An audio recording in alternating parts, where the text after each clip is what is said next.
우리 하나님께서 만드신 피조물 가운데 언어를 자유롭게 구사하는 피조물은 우리 인간이 유일합니다. 감사한 일이죠. 말을 자유롭게 할 수 있다는 것 참 좋은 건데 말의 열매가 늘 좋은 것으로만 나타나는 것은 아닙니다. 아무리 언변에 뛰어난 사람도 말을 많이 하다 보면 누구나 실수할 수 있습니다. 오늘 본문 2절에도 그랬죠. 만일 말에 실수가 없는 자면 곧 온전한 사람이라. 누가 온전한 사람이 있겠습니까? 우리가 다 말을 하고 살다 보면은 실수하지 않는 것은 거의 불가능한 일이라고 볼 수 있습니다. 뭐 단순한 실수라면은 별 문제가 안 돼요. 뭐 갑자기 단어가 생각이 안 나는 경우들 있잖아요. 아메리카노를 주문해야 되는데 생각이 안 나서 뭐 아프리카노라고 한다. 또 어떤 사람은 뭐 식물인간이 생각이 안 나서 갑자기 한다는 말이 야채인간 뭐 그렇게 했다는데요. 뭐 이 정도 실수는 그냥 웃으면서 얼마든지 쉽게 넘어갈 수 있습니다. 근데 우리가 이런 실수만 하는 것이 아니고 때로는 나도 모르게 한 말이 상대방에게 깊은 마음의 상처를 줍니다. 또 말 한마디 잘못한 것 때문에 두고두고 큰 어려움을 겪는 경우 얼마든지 우리 주변에서 볼 수 있습니다. 그래서 우리가 한마디 말을 굉장히 신중하고 지혜롭고 적절하게 해야 되는데 쉬운 일이 아니에요. 우리 인간의 혀는 우리가 원하는 대로 잘 통제가 되지 않습니다. 말의 입에는 재갈을 물립니다. 말이 사람보다 훨씬 더 덩치가 큰데요. 그 입에다 새로 된 재갈을 물리면 이것이 말의 턱과 그 혀에 자극을 줘서요. 그 재갈에다 곱비를 묻게 되죠. 사람이 곱비만 주면은 얼마든지 말을 통제를 할 수 있습니다.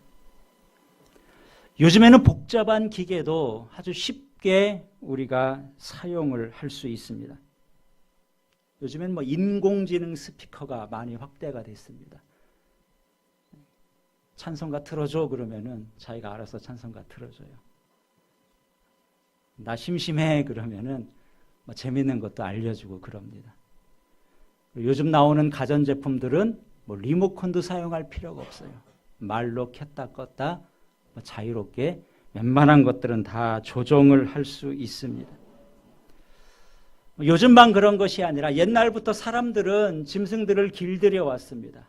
뭐 무서운 뱀 코브라도 사람들이 다 길들이지 않습니까? 집채만한 호랑이도 사람들이 움직여서 서커스도 하고요. 무서운 맹수, 사자도 길을 들입니다. 바다에 있는 돌고래도 길들이고요. 하늘에 날아가는 매도 길들여서 사냥에 사용하고 옛날부터 사람이 했던 일이에요. 그런데 지금까지도 세월이 많이 흘렀고 과학이 발달했지만 사람이 맘대로 통제하지 못하는 것, 우리 인간의 혀입니다. 내 입 안에 있어요. 내 몸의 일부인데도 내 맘대로 잘 안 되는 것이 우리의 말입니다. 그래서 오늘 본문은 우리의 혀를 배에 달려있는 키에 비유를 했습니다. 큰 배는 정말 어마어마하게 크죠.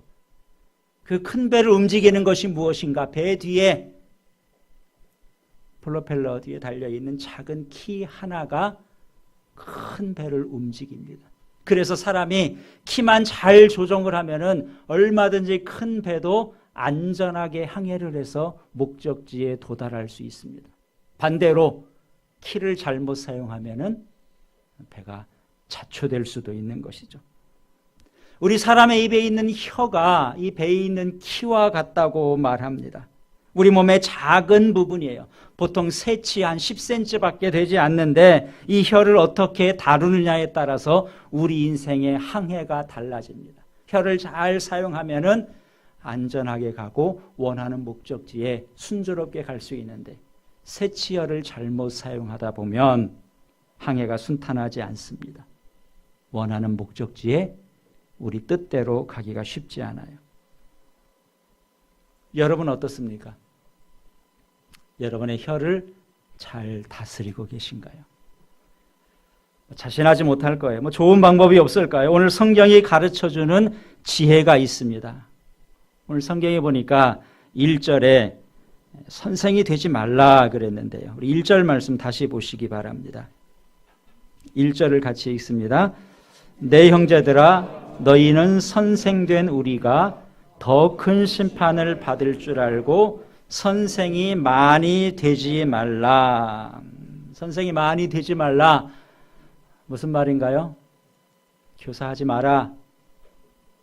교사보다는 찬양대가 낫다. 그런 뜻은 아니겠죠.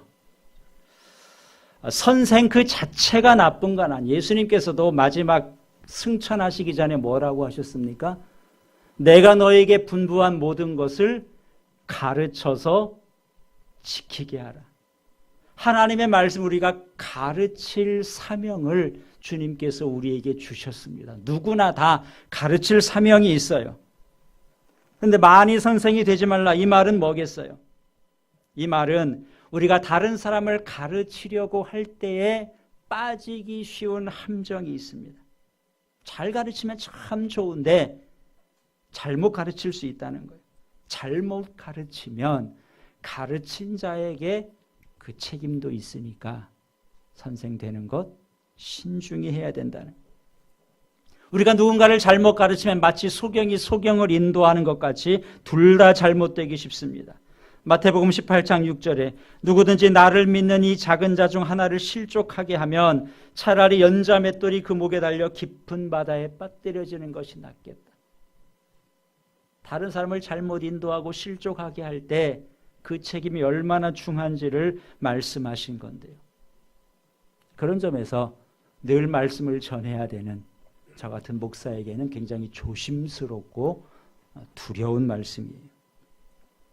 근데 오늘 본문에 나오는 선생, 이것은 이 당시에 있었던 어떤 목사나 교사, 또 교회 안에 어떤 그 집사나 감독 같은 공적인 직분자만을 말하는 것은 아닙니다. 이 성도들 가운데 모임 가운데에서 내가 하나님께 이런 은사를 받았다. 하나님이 나한테 이런 말씀을 깨닫게 해주셨다. 그러면서 일어나서 누구든지 자유롭게 가르칠 수 있었다 그래요. 그래서 칼빈은 이 구절을 이렇게 해석했습니다. 스스로 많이 안다고 생각하며 다른 사람을 가르치려고 하는 자들. 거기까지도 이 선생의 범주에 포함된다는 거예요. 요즘도 그런 사람들이 있죠. 특별히 가르치려는 자격을 받은 것도 아니고요. 그런데 늘 사람들이 모이면은 내가 뭔가를 다른 사람에게 가르쳐주고 싶어하는, 뭔가 자기 주장을 강하게 펴는 사람들이 있습니다. 이런 사람들의 특징이 있어요. 자기가 옳고 자기가 기준입니다. 다른 사람들의 말은 잘 귀담아 듣지 않아요. 자기 생각을 가지고 다른 사람을 자꾸 움직이려고 하고요. 이런 사람들이 목소리도 큰데 선한 영향을 끼치면 좋습니다. 그런데 나는 옳다고 생각하면서 하지만 사실은 옳지 않은 것이라면 도리어 그 책임이 중한 것이죠. 그래서 우리가 어떤 그 사석에서 이야기할 때도 어떤 개인적인 주장을 할 때는 신중하게 해야 됩니다. 우리가 말씀을 나누지 않습니까? 오늘도 셋째 주일 흩어져서 또 말씀을 가지고 나누게 될 텐데요. 물론 이런 시간에 우리가 적극적으로 참여해야 됩니다. 내가 깨달은 말씀을 다른 사람들과 나누는 시간이에요. 그렇지만 내가 누군가를 가르쳐야 되거나 내 것을 주장하는 자리는 아닙니다. 그렇게 할 때 우리가 더 많이 신중하게 해야 되고 더 많이 조심스럽게 해야 되죠. 우리 예수님께서 말씀하신 산상수훈에도 이와 같은 말씀이 있습니다. 비판을 받지 아니하려거든 비판하지 말라. 너희가 비판하는 그 비판으로 너희가 비판을 받고 너희가 헤아리는 그 헤아림으로 너희도 헤아림을 받을 것이다. 그러니까 내가 누군가를 비판했던 그 말이 똑같이 나에게도 적용돼서 나를 판단하고 비판하게 될 거라는 말이에요. 지난 주간에도 크게 뉴스가 됐던 사람이 있습니다. 모 기관장에 임명된 사람이 그가 과거에 했던 말이 문제가 됐어요. 그가 전에 국회의원에 있을 때에는 이 공직자들이 한 외유성 출장에 대해서 강하게 나무라고 지적을 했었습니다. 근데 이번에 그 기준으로 보니까 그 사람도 더하면 더했지 못하지 않은 게 드러났어요. 얼마나 이것 때문에 공경을 치르고 있습니까? 자기가 했던 비판이 그대로 자기에게 돌아오는 거예요. 우리 사람들에게 나쁜 습관이 있습니다. 내가 다른 사람들에게 뭔가를 말하고 가르치는 위치에 있으면 그것만 가지고 나는 괜찮다고 은연중에 생각하게 됩니다. 내가 좋은 말을 하면은 나는 좋은 사람이다. 꼭 그런 건 아니죠. 좋은 말을 할지라도 나는 꼭 그렇지 않을 수 있습니다.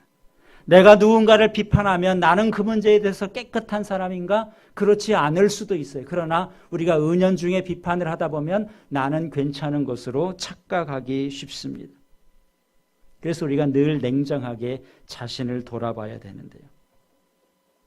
여러분의 언어 생활은 어떻습니까? 내가 무슨 말을 하고 있느냐? 그것보다는 내가 하는 말을 통해서 위로를 받는 사람이 많은가? 아니면 내가 하는 말을 통해서 상처를 받는 사람들이 있지는 않은가? 이런 것도 우리가 늘 신중하게 돌아봐야 됩니다.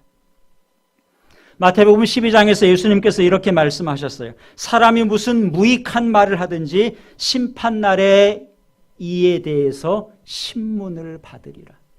무익한 말, 우리가 그냥 쉽게 대수롭지 않게 우리 입에서 나아가는 말, 그것에 대해서 마지막 때에 주님께서 우리에게 신문하신다는 거예요. 이 구절을 표준세 번역은 이렇게 번역했습니다.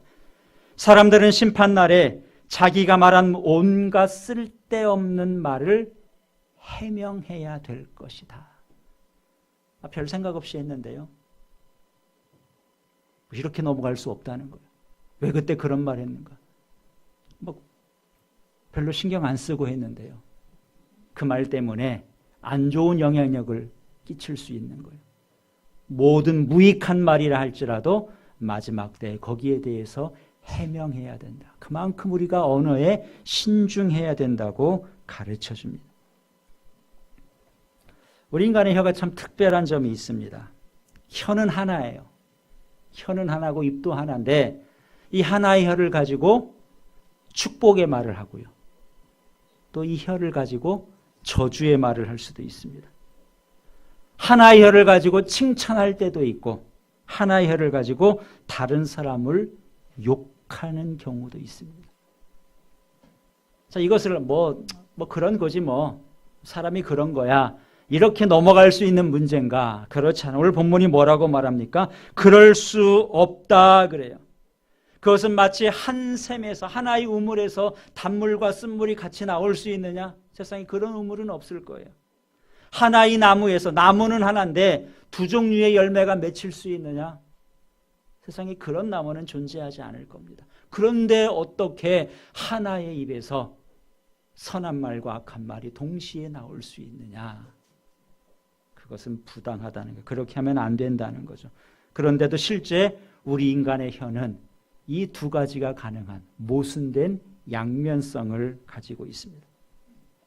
왜 그런가요? 혀는 하나인데 두 개가 있는 게 있어요. 뭐가 두 개입니까? 마음이 두 개예요. 그렇죠? 혀는 하나인데 우리의 내면은 두 개로 나누어져 있어서 그렇습니다. 우리 가운데 하나님이 주신 선한 마음도 있고요. 아직도 버리지 못한 육체의 악한 욕구도 있습니다. 입은 하나지만 우리의 마음이 둘로 나뉘어져 있으니까 우리의 입을 통해서 두 가지가 나오는 겁니다. 우리가 흔히 하는 말 가운데 이런 말이 있어요. 말 실수를 했을 때 참 입이 방정이다. 그런 표현하죠. 입이 문제라는 거예요. 그런데 이렇게 말하면서 은연중에 우리가 생각하는 것이 뭐냐 하면 나는 입만 문제다. 그렇게 생각할 수 있어요. 왜 나는 이런 사람이 아닌데 참 입이 방정이다. 이렇게 말하잖아요. 그럼 내가 원하지 않는 말이 나온 게 단순히 입의 문제인가? 입에만 문제가 있어서 그 말이 나온 건가? 그렇지 않은 것이죠. 무엇입니까? 어떤 말이 나왔다면 그것은 입의 문제만이 아니라 마음의 문제라는 것이 분명한 것이죠. 그래서 우리의 말을 단순히 입의 탓으로만 돌릴 수 없습니다. 예수님도 그렇게 말씀하셨어요. 선한 사람은 마음에 쌓은 선에서 선을 내고 악한 자는 그 쌓은 악에서 악을 내는 것이다. 이는 마음에 가득한 것을 입으로 말하기 때문이다. 우리 입으로 뭐가 나옵니까? 마음에 들어있는 게 나와요. 나는 마음은 착한데 왜 악한 말이 나올까? 이것은 말이 안 된다는 거예요. 내 속에 있는 것이 나올 수밖에 없다는 겁니다. 그래서 잠언에도 보면은 무릇 지킬 만한 것 중에 너의 마음을 지켜라. 마음을 다스리는 것이 중요하다는 거죠. 마음만 잘 다스리면 우리의 입도 자연스럽게 다스려지는 겁니다. 그래서 우리가 창세기 2장과 3장을 보면은 창세기 2장은 범죄하기 전의 인간이에요.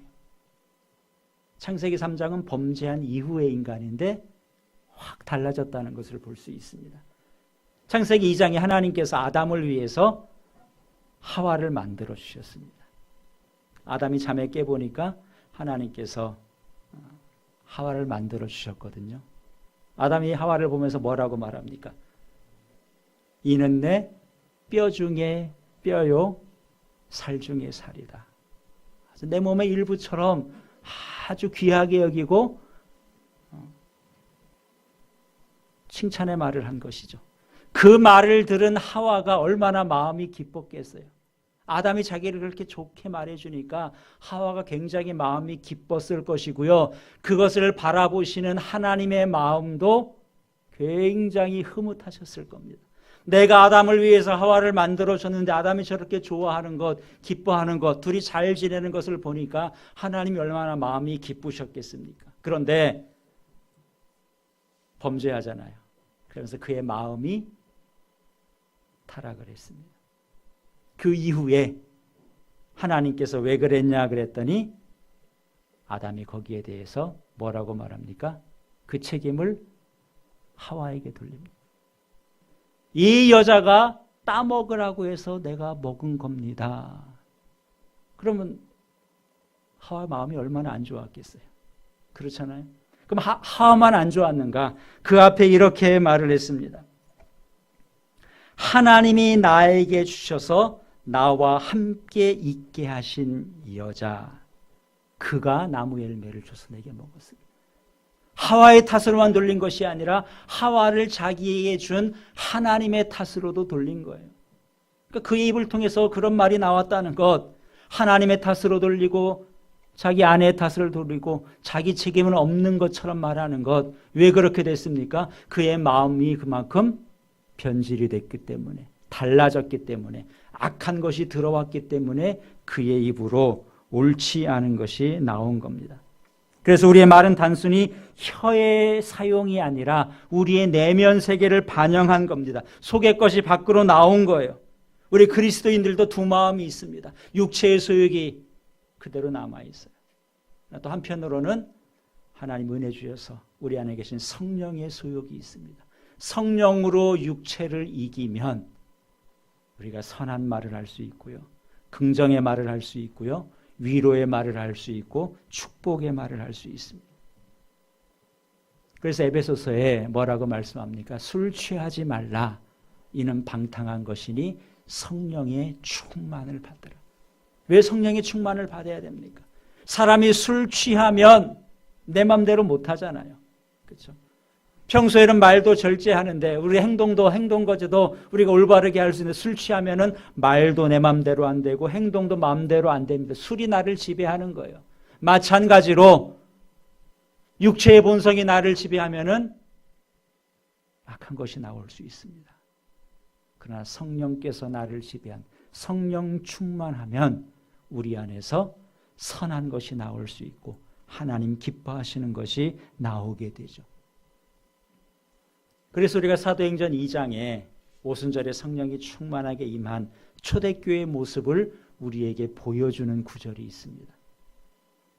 오순절에 성령이 임하고 초대교회 성도들이 성령 충만했을 때 어떤 변화가 나타났는가 보면은 제일 큰 변화가 입이 달라졌어요. 성경이 뭐라고 하고 있습니까? 초대교회 성도들이 모여서 하나님을 찬미했다 그랬습니다. 입으로 한 거죠. 입으로 찬송한. 그 다음에 전혀 기도에 힘썼다. 입을 가지고 기도한 거예요. 또 세 번째는 뭘 합니까? 복음을 전합니다. 입을 가지고 예수님의 복음을 전하는 데 사용해요. 네 번째는 뭐예요? 함께 모여서 음식을 먹으며 교제했다. 우리 입으로 말만 하는 게 아니라 먹는 것도 하죠. 오늘 저녁에도 우리 여러분들 음식을 함께 먹으면서 교제하고 그것도 우리가 주 안에서 아름다운 교제를 나누는 겁니다. 초대교회 달라진 모습을 보면은 그들의 입이 달라졌는데 입이 달라진 것은 무엇이 달라진 것이다? 그들의 마음 가운데 성령께서 그들의 마음을 주관하시니까 입으로 나오는 것이 선한 것이 나온 겁니다. 시편 141편에서 다윗이 이렇게 기도합니다. 여호와여 내 입에 파수꾼을 세우시고 내 입술의 문을 지키소서. 다윗조차도 자기가 자기 마음대로 안 되는, 하나님 해주셔야 됩니다. 주님께서 해주셔야 됩니다. 내 입에 파수꾼을 세워주십시오. 마치 말의 입에 재갈을 물려서 말의 주인이 말을 통제하는 것처럼 하나님께서 강하게 내 입술에 파수꾼을 세우셔서라도 내 입의 말을 하나님께서 컨트롤해 주십시오. 그래도 이런 기도를 할 수 있어야 됩니다. 하나님께서 우리에게 언어를 주신 것, 말을 사용하게 하신 것 굉장히 큰 축복이에요. 우리가 이 말을 통해서 다른 사람을 위로할 수 있고 격려할 수도 있고 힘을 줄 수도 있습니다. 그리고 우리가 하는 말에 힘이 있어요. 말하고 선포하는 것, 그의 열매를 거두게 됩니다. 하나님께서 우리에게 주신 이 말, 언어, 이것을 통해서 여러분 칭찬의 말을 하시고 축복의 말을 하시고 긍정의 말을 하시고 위로의 말을 하시기 바랍니다. 그러면 이 하나님께서 우리의 말을 통해서도 선한 역사를 이루시고 그 복을 우리가 누리게 하시죠. 이를 위해서 우리의 마음을 잘 다스리고 늘 하나님의 성령의 인도하심을 받아서 우리의 말이 하나님께는 영광이 되고 다른 사람에게 유익을 끼치고 우리에게도 큰 복이 되는 그 귀한 은혜를 누리시기를 우리 주님의 이름으로 축원합니다. 기도하겠습니다. 오늘 말씀을 생각하면서 잠시 함께 기도하겠습니다.